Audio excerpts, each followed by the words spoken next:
عليكم ورحمة الله تعالى وبركاته أعزائي التلاميذ. اليوم إن شاء الله سنحل تمارين اللغة الفرنسية السنة الخامسة ابتدائي. فلنبدأ على بركة الله. Grammaire, expansion et réduction de la phrase.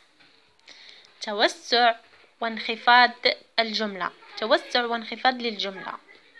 J'observe et je découvre. J'observe et je découvre. يعني ألاحظ وأكتشف. Phrase A. رامي جو. رامي يلعب. Phrase B. Depuis ce matin, Rami joue comme un fou avec son joli train électrique. منذ الصباح. Depuis ce matin, رامي يلعب comme un fou مثل المجنون avec son joli train électrique بقطاره الكهربائي الجميل. C. Les robots rendent service.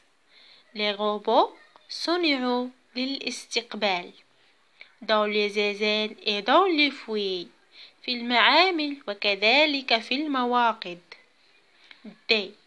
Les robots rendent service.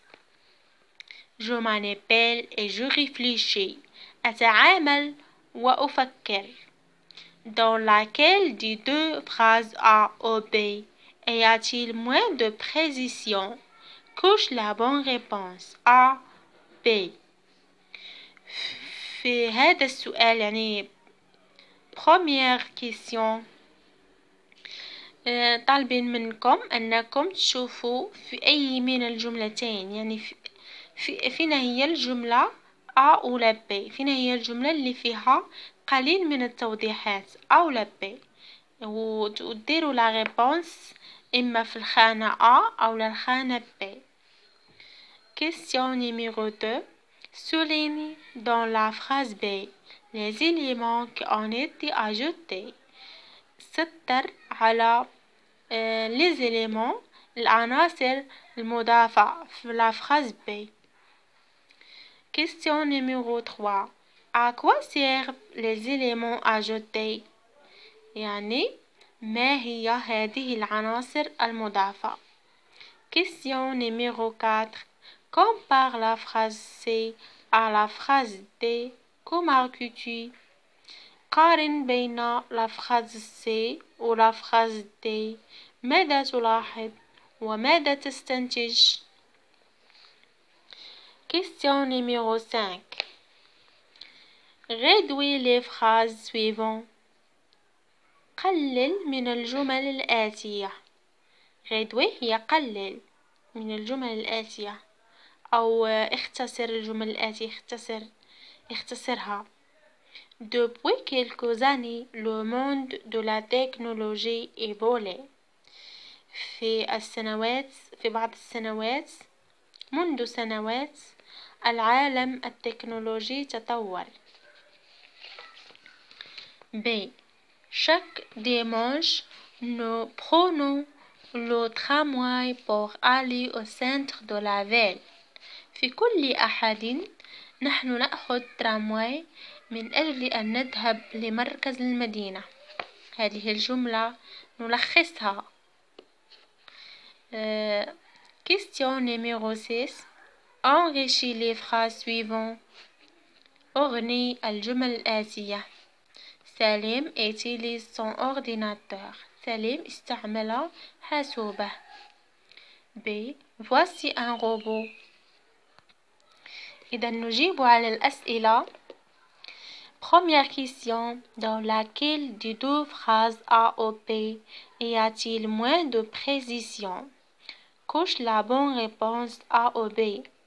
يعني في أي من الجملتين A ولا B يوجد قليل من التوضيحات.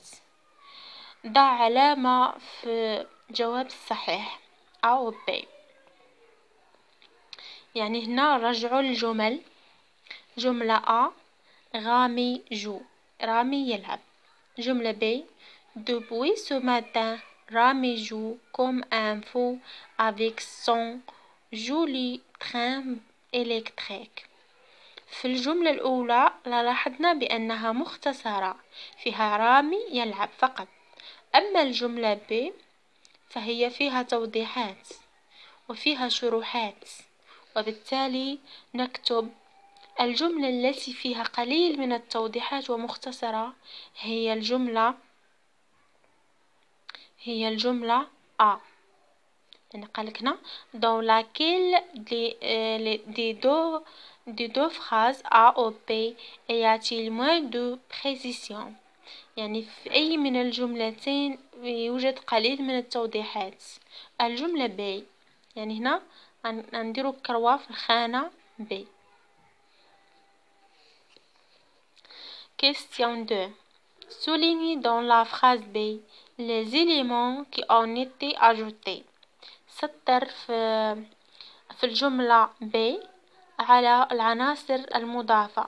إذا رجعنا الجملة B نلقاو العناصر المضافة هي depuis ce matin منذ الصباح comme un fou مثل المجنون avec son joli train électrique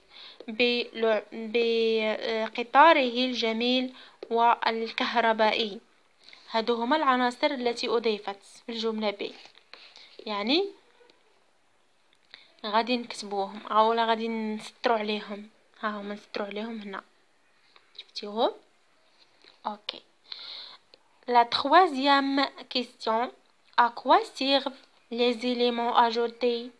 يعني ما هم هذه العناصر، ما هم العناصر التي أضيفت، ما هم؟